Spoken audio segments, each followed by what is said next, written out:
All right. Hello, Max, and whatever four other people might be ever watching this. We continue our privilege, nay, duty, to review awesome graphic novels around the world. Today, we are tackling Canada and the great work of Ducks by Kate Beaton. Um, Probably, if you have been online ever and have seen webcomics at some point in your life, you've probably seen Kate Beaton.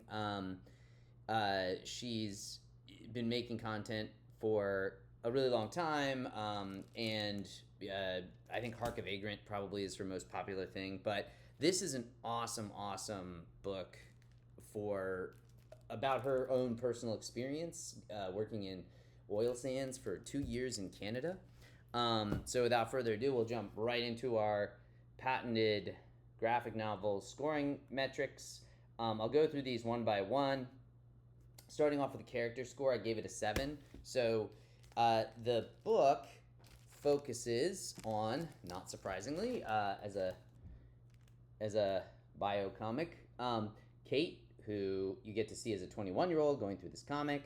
I really like in general the artistic style here. It can be very like cartoony and simple, but I'll get to the art score in a minute. So anyway, she's the most important character in the story by far. This is her story. It's a very private one, and she has a lot of depth as a person. I think it's almost hard to ever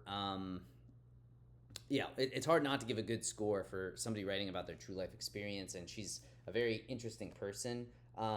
But this book also has loads and loads of other characters. You see these sort of pages which will lay out the set of like people that'll be involved in that particular chapter. Like this is, I don't know how to pronounce these things, but this is one of the sites that she worked with in Aurora, Syncrude or something. It's also hard to hold this. I think I'm like mirroring myself in the wrong way, but hopefully you can see that. It's very cool. And some of these characters are very distinct and interesting to me.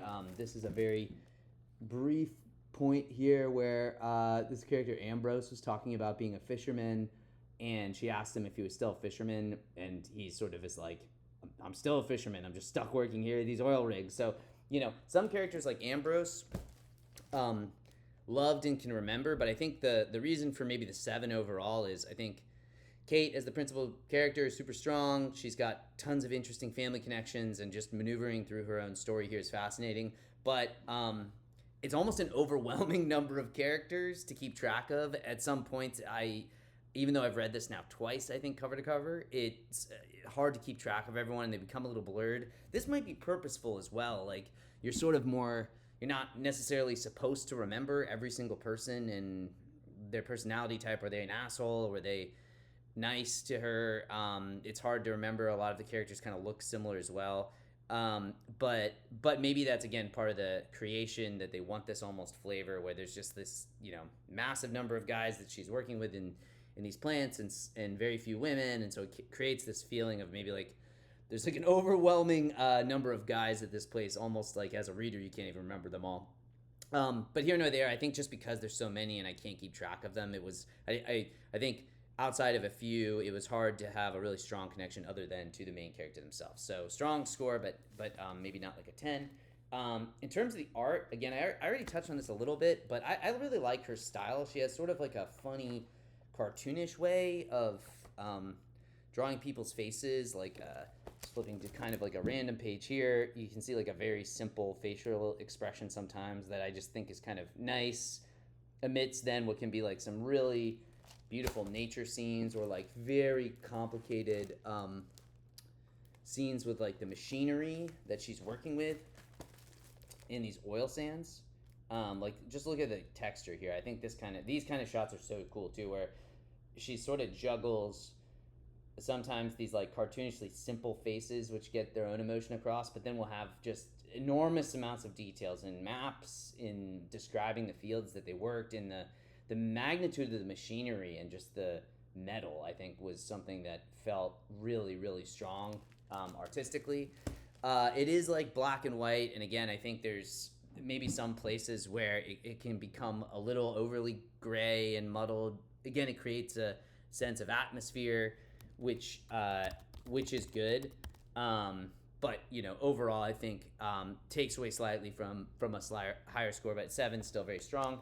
I thought probably the strongest element of this, ironically, I don't know why I say ironically, but the history and culture part of this I thought was really, really good. So this is a personal story, obviously, of her working in these oil fields, but you learn a lot about Canada, in a very powerful way from kind of going through this journey.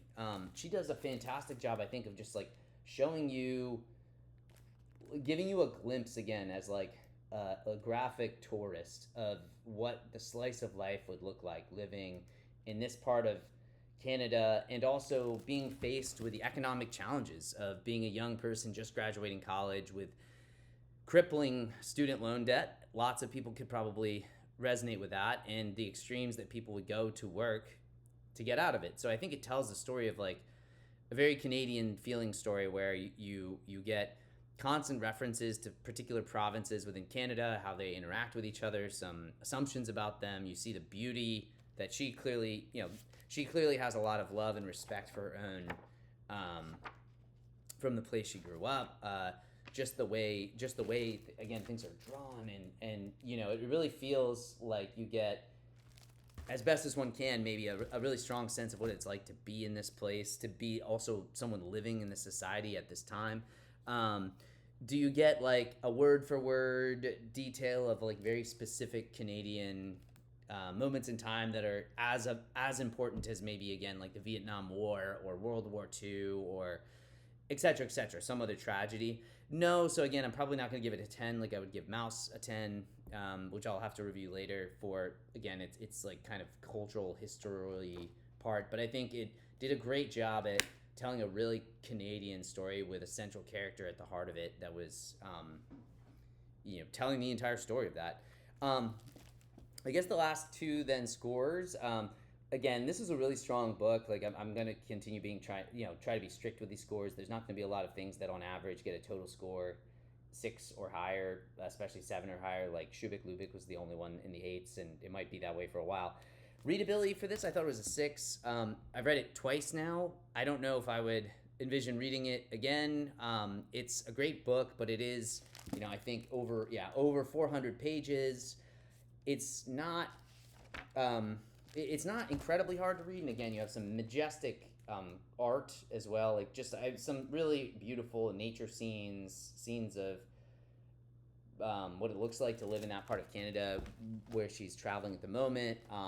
And a lot of the dialogue is just really witty and fun, and it like tumbles out, and you can tell it's all based on like real experiences that this person had.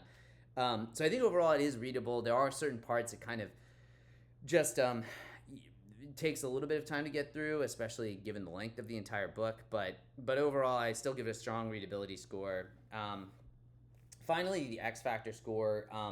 This is not introducing like a completely new mechanic or anything that I've read, so I couldn't really give it too much higher than a 5. But in terms of what I think this book just does provide, that's like very unique, and that I believe personally is that a lot of times problems that emerge in the world, it's a complex system, and a lot of the problems come from the system itself. This book has a really strong and empathetic take on some of the problems with how the males in the story treat Kate and other women at these sites. I think without also like pointing the finger, like she really paints a picture which provides a lot of empathy and understanding for people doing this work, and maybe even becoming mean people, bad people, because of just the situation of having to be in these things. And even doing these oil sands might not be a good thing at the end of the day for the environment, for other things, but it almost creates it creates a really strong sense that the people involved in this story are really stuck, in that they are trying to do the best they can with the life they have, but sometimes they might be feeding into a system that does make the world worse or themselves worse, but it could still also seem like the best option they have at the time. So I think in a really good way, this is the kind of This is like a very strong, I think, feminist story in the sense that like it really underlines how hard it can be a woman and how unfair it was to work as a woman in these sites, and it's like got a lasting imprint that is very clear throughout the story. But at the same time, it doesn't try to demonize, I don't think, the people involved as much as make you realize as a reader this is a hard life, and there's just a lot of hardships to basically provide for yourself, get out of debt, support a family, especially during financially trying times. That was when this book was written too. And so anyway, long story short, 6.2 overall score for Ducks. Great book overall. I really enjoyed reading it, not just once but a second time. And I think it tells a really cool story with a strong Canadian dose of culture. And I'll leave it there. So that's Ducks, and look forward to making another one of these.